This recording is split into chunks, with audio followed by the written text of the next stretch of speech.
kekuatanku.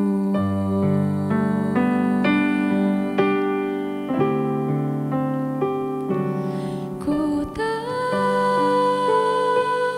hidupku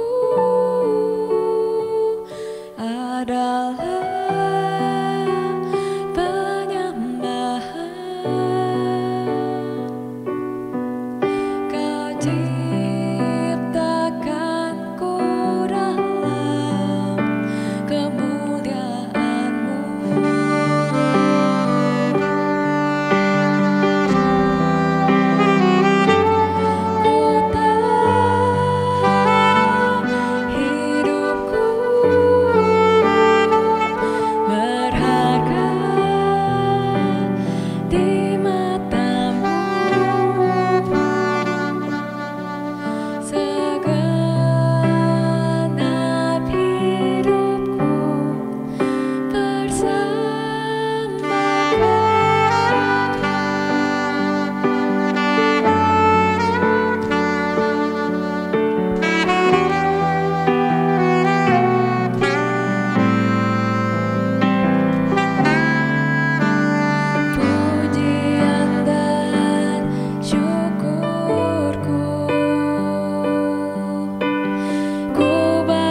Shalom.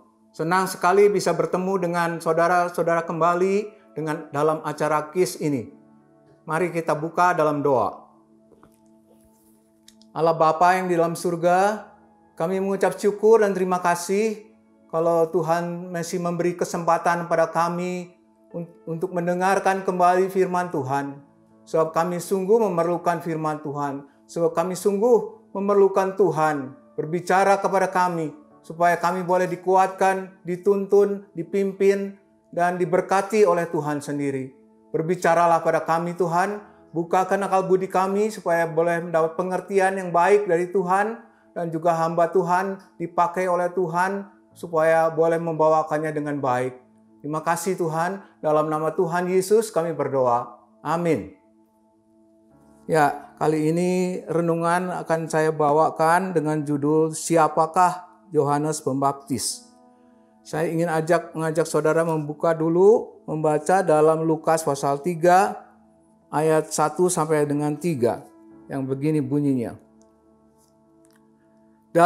Dalam tahun ke-15 dari pemerintahan Kaisar Tiberius, ketika Pontius Pilatus menjadi wali negeri Yudea dan Herodes raja wilayah Galilea, Filipus saudaranya raja wilayah Iturea dan Trachonitis dan Lisianis raja wilayah Abilene. Ayat 2. Pada waktu Hanas dan Kayafas menjadi imam besar, datanglah firman Allah kepada Yohanes, anak Sakaria di padang gurun. Maka datanglah Yohanes ke seluruh daerah Yordan dan menyerukan, bertobatlah dan berilah dirimu dibaptis, dan Allah akan mengampuni dosamu. Siapakah Yohanes Pembaptis? Ya, saudara-saudara, judul ini saya ambil dalam pembacaan dari Lukas ini dan juga dari Yohanes pasal 1, ya. Di situ sampai 19 dan 25. Di situ diceritakan ya ketika Yohanes datang ke daerah Yordan dan menyerukan, bertobatlah dan berilah dirimu dibaptis dan Allah akan mengampuni dosamu. Banyak orang Yudea, banyak orang Yerusalem datang ke sana dan minta dibaptis, dan dia mengaku dosanya dan minta dibaptis. Tetapi orang-orang Yahudi di Yerusalem juga mengirim imam dan orang Lewi dan bertanya pada Yohanes, siapakah engkau? Memang orang Yahudi sangat kritis ya, seringkali ingin tahu dan mengapa Yohanes Pembaptis berkhotbah, mengapa Yohanes Pembaptis berseru, mengapa Yohanes Pembaptis menyerukan, bertobatlah dan berilah dirimu dibaptis supaya dosa-dosamu diampuni. Siapa kamu? Katanya. Mereka tanya, siapa kamu? Apakah kamu Mesias? Bukan, kata Yohanes Pembaptis. Kalau begitu, apakah kamu Nabi Elia? Ya, saudara, mungkin kita bisa mengetahui sedikit bahwa orang Israel menunggu-nunggu Mesias. Mesias itu artinya orang yang diurapi Tuhan, yang menjadi pembebas orang Israel, yang memimpin orang Israel keluar dari penjajahan dan sebagainya untuk membawa kejayaan orang Israel kembali. Juga orang Israel menunggu-nunggu Elia yang akan datang. Dan juga orang Israel juga menunggu-nunggu seorang nabi yang akan datang. Dan dia tanya pada Yohanes pada saat ini, apakah engkau Mesias? Bukan. Apakah engkau Elia? Bukan. Apakah engkau nabi yang akan datang itu? Bukan, kata Yohanes Pembaptis. Kalau begitu siapa dong kamu? Kenapa kamu menyuruh orang bertobat dan membaptis? Ya, Yohanes mengatakan, aku adalah orang yang berseru-seru di padang gurun. Luruskan jalan Tuhan. Ya, Yohanes tahu bahwa dia diutus oleh Tuhan dan disuruh oleh Tuhan untuk mendahului Tuhan Yesus yang akan datang ke dalam dunia ini. Dia menjadi sebagai seorang pembuka jalan. Siapakah Yohanes ini? Ya, kalau kita menyelusuri dari kitab Lukas, kita melihat cerita tentang Zakaria dan Elisabet. Zakaria ini adalah bapak dan Elisabet adalah ibunya Yohanes Pembaptis ini. Zakaria nyatanya adalah imam, seorang imam yang melayani upacara di Bait Allah. Dan pada saat itu Zakaria dan Elisabet itu sudah tua. Dan bukan itu saja, mereka tidak punya anak sebab Elisabet itu mau mandul. Dan pada saat ketika Zakaria ini mendapat tugas untuk membakar ukupan dupa di mezbah di Bait Allah, tiba-tiba ketika dia membakar ukupan itu, tiba-tiba di sebelah kanan mezbah itu ada malaikat Gibrail berdiri di sana dan dia mengatakan, Zakaria, doamu sudah dikabulkan. So, engkau akan melahirkan anak, seorang anak laki-laki yang menjadi kesukaan bagi kamu, bukan saja bagi kamu, bagi banyak bangsa Israel ini. Dan hendaklah engkau menamai dia Yohanes. Ya, Zakaria merasa, bukan merasa tetapi dia tidak yakin. Bagaimana saya bisa melahirkan anak, istri saya Elisabet melahirkan anak lagi, sudah tua begini. Ya, kita tahu orang sudah 50 tahun ke atas kemungkinan tidak bisa melahirkan lagi anak begitu ya.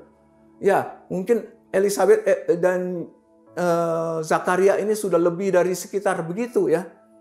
So itu Zakaria mengatakan, bagaimana kejadian ini bisa jadi? Lalu malaikat Gibrail itu mengatakan, aku ini Gabriel. Aku ini Gabriel. Aku diutus untuk menyampaikan berita ini. Sebab engkau tidak percaya, engkau akan menjadi bisu sampai kejadian ini terjadi. Benar, saudara. Zakaria bisu. Saudara, saya lupa mengatakan bahwa di dalam cerita ini juga diceritakan bahwa Zakaria dan Elisabet adalah dalam Lukas 1 ayat 6 dikatakan keduanya adalah benar di hadapan Allah dan hidup menurut segala perintah dan ketetapan Tuhan dengan tidak bercacat. Wah, hebat ya. Sebenarnya Zakaria ini orang hebat sebab Alkitab mengatakan keduanya adalah benar di hadapan Allah dan hidup menurut segala perintah dan ketetapan Tuhan dengan tidak bercacat.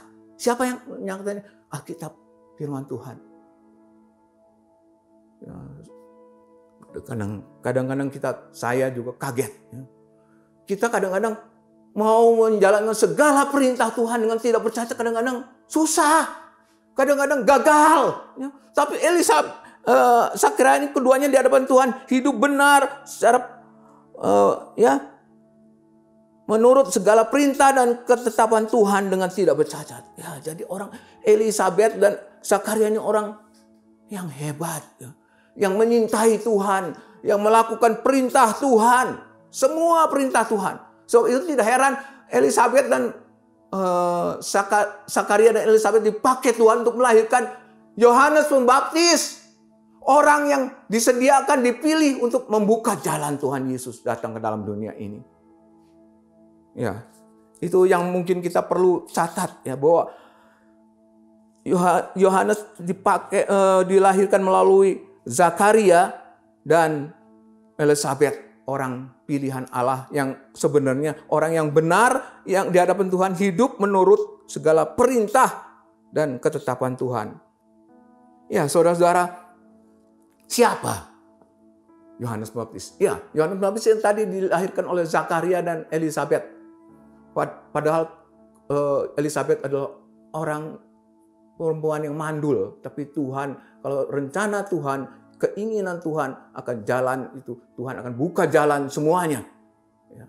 Walaupun Zakaria pun akalnya mengatakan tidak mungkin, ya, sampai dia membantah berita dari Gabriel, dan dia membantah, dan tetapi Gabriel menetapkan dan berbicara. Ya, maka lahirlah Yohanes Pembaptis ini. Dan diceritakan dalam Alkitab, Yohanes Pembaptis ini adalah mungkin tinggal di padang gurun, berpakaian kulit unta, dan makanannya belalang dan madu hutan. Walah. Ya, kalau zaman sekarang bagaimana? Ada orang dengan pakaian kulit unta, makannya belalang dan madu hutan. Eksentrik. Pada zaman itu juga eksentrik. Ya. Pada zaman itu aneh. So, mereka semua pakai jubah biasa, ya, dengan kain, dan makannya pun biasa roti dan sebagainya seperti biasa. Tapi Yohanes Pembaptis ini aneh sekali. Ya. Begitu bersahaja, begitu, ya, mungkin orang zaman dulu juga zaman sekarang, ya, aneh. Tapi dikatakan di situ, malaikat Gibrail pun pernah memberitakan Yohanes Pembaptis ini akan hidup kudus. Ya. Dia tidak minum anggur, tidak minum minuman keras, dan dia dari rahim ibunya katanya sudah penuh dengan Roh Kudus. Wah, ketika saya mendengar baca hal ini, saya ingin tahu bagaimana. Saya kira juga saudara dan saya ingin tahu bagaimana Yohanes Pembaptis ini yang penuh dengan Roh Kudus sejak rahim ibunya. Orang luar biasa, bapaknya luar biasa, anaknya pun yang dilahirkan adalah luar biasa. Ya,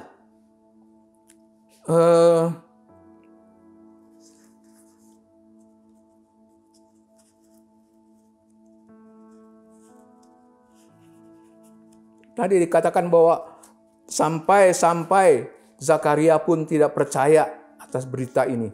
Tapi percaya atau tidak percaya, berita Tuhan adalah jalan terus dan ya. Ya, Yohanes ini siapa dia? Ya. Yohanes ini nyatanya adalah orang yang bersahaja. Tadi saya ceritakan orang yang mungkin aneh dengan pakaiannya. Ya. Tetapi orang inilah yang Tuhan pakai. Orang inilah yang Tuhan sediakan. Orang Tuhan menyediakan dirinya. Ya, Yohanes tahu siapa dirinya dan apa yang harus dilakukannya. Ya, pada suatu saat murid Yohanes berselisih dengan orang Yahudi dan tentang penyucian, ya. Dan murid Yohanes ini datang kepada Yohanesnya dan mengatakan pada Yohanes, "Guru, orang yang guru saksikan itu," ya, itu muridnya cerita tentang Tuhan Yesus, ya. Guru, orang yang guru saksikan itu, yaitu Tuhan Yesus, ya. Tapi dia tidak mengatakan Tuhan Yesus. Guru saksikan itu, dia membaptis orang juga. Dan semua orang sudah datang kepada dia. Wah, kelihatannya murid Yohanes Pembaptis ini iri kepada Tuhan Yesus. Padahal yang mula-mula membaptis orang adalah Yohanes Pembaptis. Tapi sekarang Tuhan Yesus membaptis orang juga dan semua orang banyak lebih datang kepada dia. Lalu Yohanes Pembaptis mengatakan, ya, saya katakan tadi, Yohanes Pembaptis tahu siapa dirinya. Yohanes Pembaptis mengatakan, "Engkau sudah tahu, aku ini bukan Mesias." Ya. Dia sebagai orang Yahudi juga dia mengatakan, "Apa engkau Mesias?" Bukan. Ya, di situ juga ada murid-muridnya. Ya, bukan. Engkau sendiri tahu, aku bukan Mesias itu, tapi aku diutus mendahului Mesias ini. Orang ini Mesias, yaitu Yesus Kristus. Dan aku mendahului dia. Dan aku disuruh orang yang memberitahu. Pada mulanya aku juga tidak tahu, tidak kenal dia. Tapi dia yang mengutus aku mengatakan padaku, "Jikalau engkau melihat Roh turun ke atas orang itu, itulah orang itu yang membaptis dengan Roh Kudus." Ya, Yohanes Pembaptis mengatakan juga, kalau ada mempelai laki-laki dan sahabat mempelai perempuan, dia mengatakan sahabat mempelai laki-laki itu. Mempelai laki-laki itu diumpamakan seperti Tuhan Yesus, dan Yohanes Pembaptis adalah sahabat mempelai laki-laki itu. Melihat mempelai laki-laki, yang senang siapa? Sahabatnya itu. Ketika mempelai laki datang dan menemukan mempelai wanita. Ya, Yohanes Pembaptis memperumpamakan Tuhan Yesus sebagai mempelai laki-laki. Dan orang Yahudi dan sebagainya adalah mempelai wanita. Dan Yohanes sendiri sebagai mempelai kawan, sahabat mempelai laki-laki. Mempelai laki-laki itu akan senang melihat mempelai laki-laki itu datang dengan mempelai wanita. Demikian juga dengan dia katanya mengatakan. Mempelai kawan, mempelai laki-laki itu akan senang. Dan Yohanes Pembaptis mengatakan, dia harus semakin besar dan aku harus semakin kecil. Wah. Dia tahu kedudukannya dia tahu siapa dirinya. Mari kita bandingkan. Kadang-kadang ya, kita sendiri tidak tahu siapa diri kita. Siapa diri kamu? Saya hamba Tuhan. Kadang-kadang hamba Tuhan ingin lebih besar dari Tuhannya. Bukan menyaksikan Tuhannya, tapi menyaksikan dirinya sendiri. Saya hebat, saya bisa khotbah, saya ini. Wah, lupa bahwa dia hamba Tuhan, harus menyaksikan Tuhannya, harus membesarkan Tuhannya. Dia harus makin kecil, Tuhannya harus makin besar. Kalau disaingkan Tuhan dengan dia harus. Yohanes berbuat begitu. Ketika diadukan dengan murid-muridnya, Rabi kan yang duluan, tapi dia sekarang yang lebih hebat. Gimana? Yohanes tidak jadi marah. Dia tahu siapa dirinya. Dia tahu siapa Tuhan Yesus. Mari kita belajar juga mengenal diri sendiri kita. Kadang-kadang kita mungkin bagi pelayan-pelayan, mungkin bagi pelayan firman Tuhan, pelayan segalanya ya, untuk menyaksikan tentang Tuhan Yesus. Jangan lupa bahwa kita itu dipanggil ya, seperti Matius 28 ayat 19, dan sebab itu pergilah jadikan semua bangsa muridku, murid Tuhan Yesus, dan baptislah mereka dalam nama Bapa, Anak dan Roh Kudus. Murid Tuhan Yesus. Kita ini disuruh untuk menjadikan semua orang murid Tuhan Yesus, bukan murid kita. Pengikut Tuhan Yesus, bukan pengikut kita. Kita disuruh menyaksikan tentang Tuhan Yesus, membawa orang pada Tuhan Yesus, belajar pada Tuhan Yesus, menyaksikan Tuhan Yesus seperti Yohanes Pembaptis ini. Karena kadang-kadang kita lupa bahwa kita dipanggil untuk menyaksikan Tuhan Yesus, untuk menjadi saksinya dan untuk membesarkan Tuhan Yesus. Yohanes Pembaptis mengatakan, aku harus semakin kecil, dia harus semakin besar. Puji Tuhan. Saya kira sikap itu harus dia miliki setiap anak Tuhan, setiap hamba-hamba Tuhan.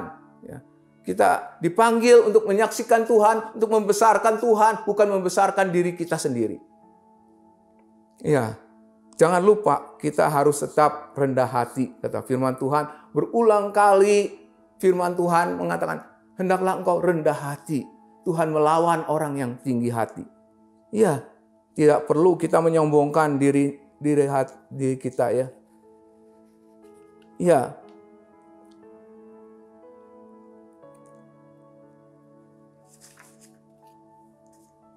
Pada satu saat ketika Yohanes Pembaptis melihat Tuhan Yesus mendatangi dia juga mengatakan pada murid-muridnya, lihat anak domba Allah yang menghapus dosa dunia.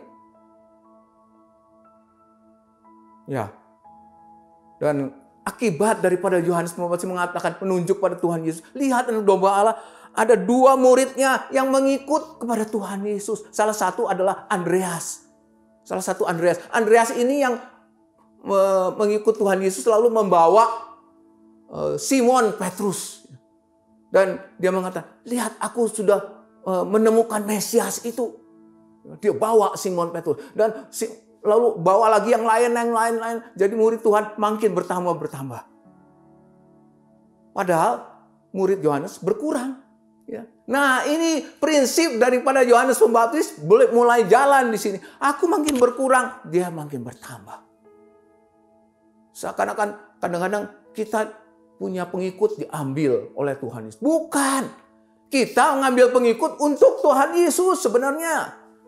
Ya, bukan muridku, orang gereja, bukan muridku, bukan anak buahku.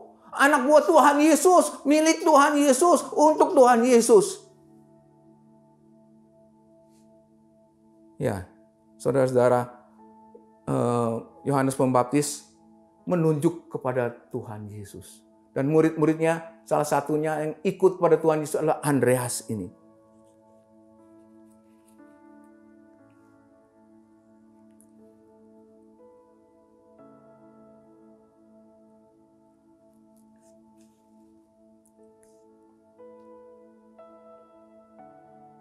Ya, kita lanjut kepada Yohanes Pembaptis. Siapakah Yohanes Pembaptis ini? Yohanes Pembaptis kemudian dia muncul di padang belantara, dan saya bacakan dalam Matius pasal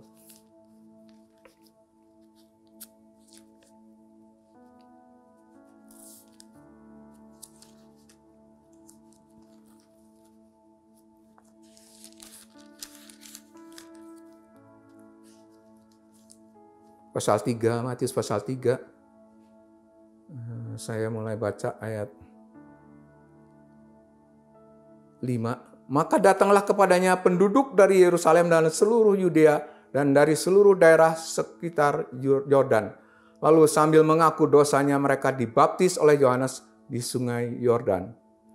Tetapi waktu itu ia melihat banyak orang Farisi dan orang Saduki datang untuk dibaptis. Berkatalah ia kepada mereka, "Hai kamu keturunan ular beludak, siapakah yang mengatakan kepadamu bahwa kamu dapat melarikan diri dari murka yang akan datang? Jadi hasilkanlah buah yang sesuai dengan pertobatan. Dan janganlah mengira bahwa kamu dapat berkata dalam hatimu, Abraham adalah bapa kami. Karena aku berkata kepadamu, Allah dapat menjadikan anak-anak bagi Abraham dan batu-batu ini. Kapak sudah tersedia pada akar pohon, dan setiap pohon yang tidak menghasilkan buah yang baik pasti ditebang dan dibuang ke dalam api. Aku membaptis kamu dengan air sebagai tanda pertobatan, tapi ia yang datang kemudian daripadaku lebih berkuasa daripadaku, dan aku tidak layak melepaskan kasutnya. Dan ia membaptiskan kamu dengan Roh Kudus dan dengan api. Alat menampi sudah di tangannya. Ia akan membersihkan tempat pengiriknya dan mengumpulkan gandumnya di dalam lumbung. Tetapi debu jerami itu akan dibakarnya dalam api yang tidak terpadamkan. Ya, itu berita daripada khotbah daripada Yohanes Pembaptis. Dan dia berkata, berkhotbahnya adalah bertobatlah ya, dan dibaptis supaya kamu diampuni dosamu.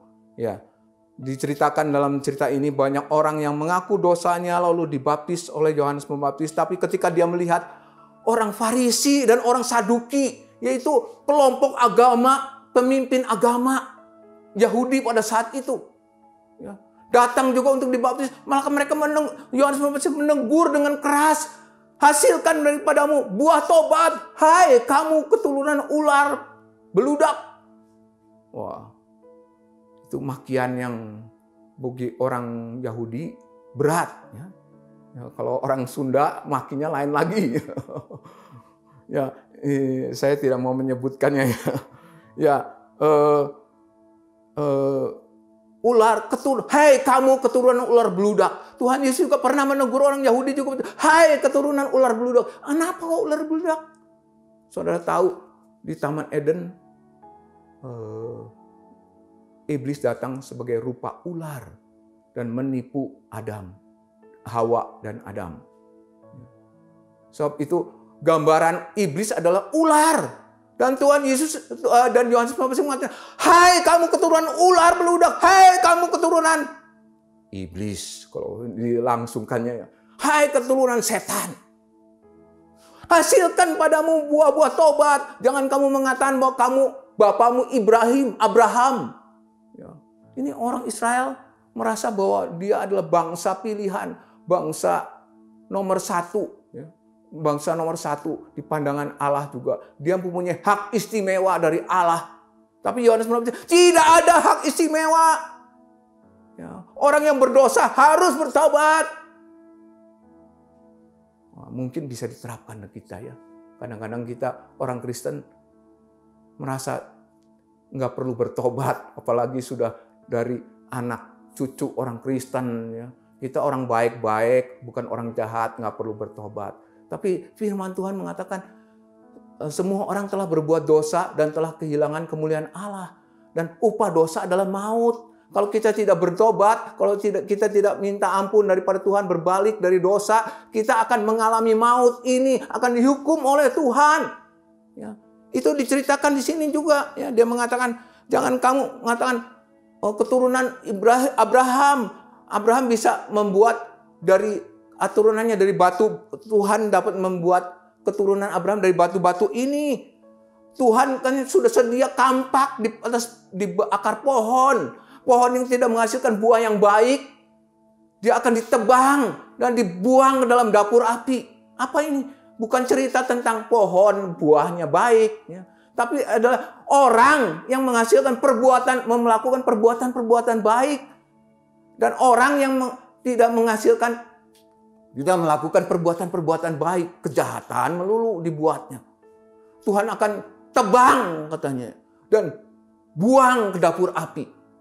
Kita tahu jelas ya, di akhir zaman nanti Tuhan akan ada penghakiman Tuhan, dan orang yang jahat akan dibuang ke dalam dapur api neraka. Dan orang baik, orang yang percaya Tuhan Yesus, orang yang bertobat tentunya. Kita semua adalah orang berdosa, tapi ada orang yang berdosa, tapi ada yang orang berdosa tidak bertobat, ada orang yang berdosa yang bertobat dan menerima Tuhan Yesus. Dia diselamatkan. Ya, Yohanes Pembaptis mengatakan ditebang dan dibuang ke dalam dapur api. Hasilkan buah-buah tobat. Apa artinya hasilkan buah tobat? Bertobat dan berbalik dari jahat kepada baik. Ya, itu khotbah Yohanes Pembaptis. Ya. Demikian juga ya Yohanes Pembaptis mengulangi lagi di dalam ayat 12. Alat penampi sudah di tangannya. Ia akan membersihkan tempat pengiriknya dan mengumpulkan gandumnya dan dalam lumbung. Tetapi debu jerami itu akan dibakarnya dalam api yang tidak terpadamkan. Ya saudara-saudara, bukan itu saja, tapi Yohanes Pembaptis juga dia berkhotbah, dia menunjuk, dia bersaksi tentang Tuhan Yesus. Dia berkhotbah tentang bertobatlah dan baptis, dia juga menunjuk bersaksi tentang Tuhan Yesus. Dia mengatakan, lihat anak domba Allah yang menghapus dosa dunia. Ya saudara, Tuhan Yesus datang ke dalam dunia ini, mati di atas kayu salib seperti domba Allah yang disembelih. Ya. Orang Israel tahu jelas dari awal, dari Kain Habel. Orang mempersembahkan korban bakaran untuk mengorbankan kepada Allah, untuk berdoa datang kepadanya. Untuk bisa menghampiri Tuhan harus bawa domba yang disembelih. Binatang yang disembelih. Terus diteruskan sampai domba Paskah, diteruskan sampai upacara ibadahnya orang Israel yang mempersembahkan lembu apa domba yang disembelih. Ya, Tuhan Yesus sebenarnya seperti itu. Tuhan Yesus seperti domba yang disembelih di atas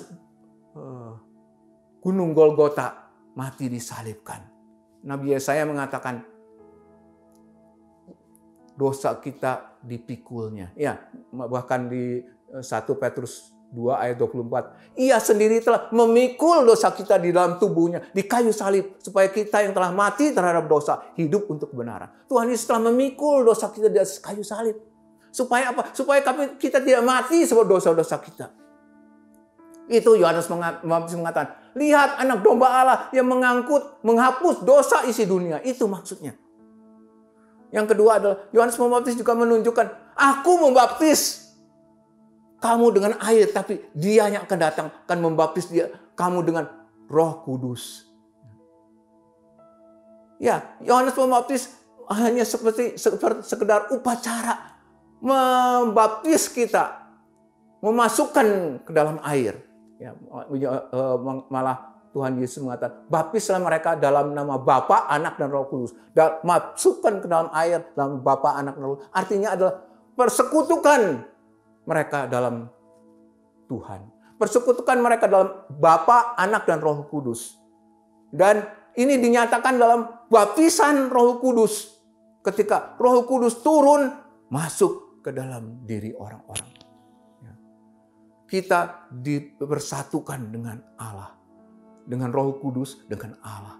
Kita dipersatukan.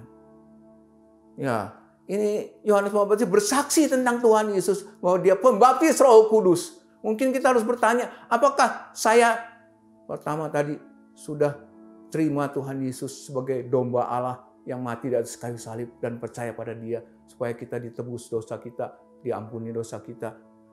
Yang kedua adalah, sudahkah saya dipersatukan dengan Allah? Sudahkah saya dipersatukan dengan Roh Kudus? Dibaptis dengan Roh Kudus. Yang ketiga adalah Yohanes Pembaptis mengatakan, dan aku bersaksi bahwa Dia adalah anak Allah. Ya, saudara, Tuhan Yesus datang. Tuhan Yesus adalah Allah yang datang sebagai manusia dengan nama anak Allah. Datang ke dalam dunia ini untuk juga menjadikan saudara dan saya anak-anak Allah.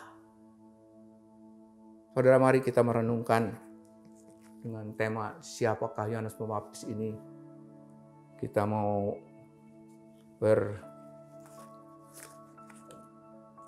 ya, mungkin menetapkan juga pada diri kita. Ya, apakah kita tahu siapakah diri kita sendiri dibanding dengan Tuhan Yesus? Seperti Yohanes Pembaptis sadar, tahu siapa dirinya dan siapa Tuhan Yesus. Yang kedua adalah Yohanes Pembaptis, dia juga bersaksi tentang Tuhan Yesus. Ya, kita mungkin juga dipanggil oleh Tuhan sebenarnya untuk bersaksi tentang Tuhan Yesus juga. Ya, Tuhan mengatakan, jadikanlah sekalian bangsa muridku, baptislah mereka dalam nama Bapa, Anak, dan Roh Kudus. Ya, Yohanes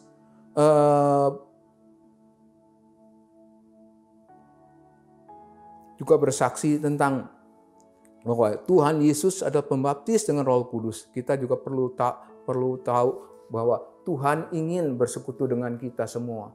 Ya, Tuhan ingin diam dan tinggal di dalam diri kita. Yohanes Pembaptis adalah orang yang luar biasa. Dan Tuhan Yesus bersaksi juga tentang Yohanes Pembaptis. Apakah engkau melihat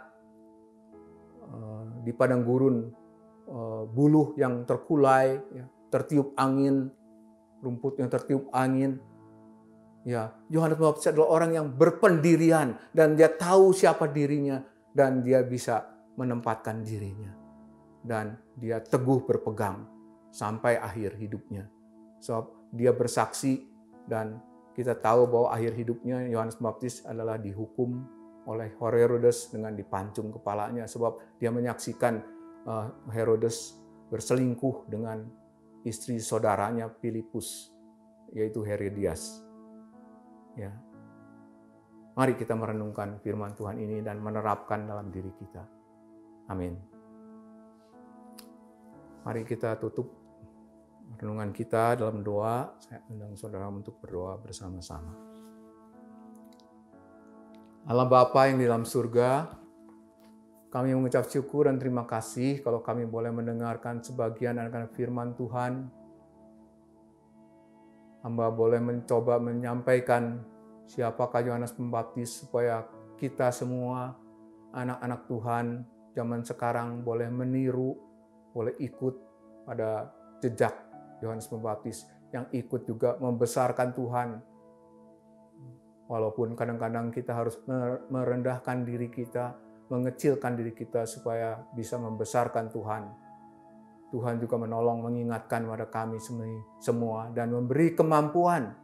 Ya Tuhan, sebab Tuhan sendiri mau tinggal di dalam diri kita, mengingatkan kita semua, kami semua ya Tuhan, supaya kami boleh tetap menjadi hamba yang baik, yang rendah hati, dan menuruti segala perintah Tuhan dengan baik.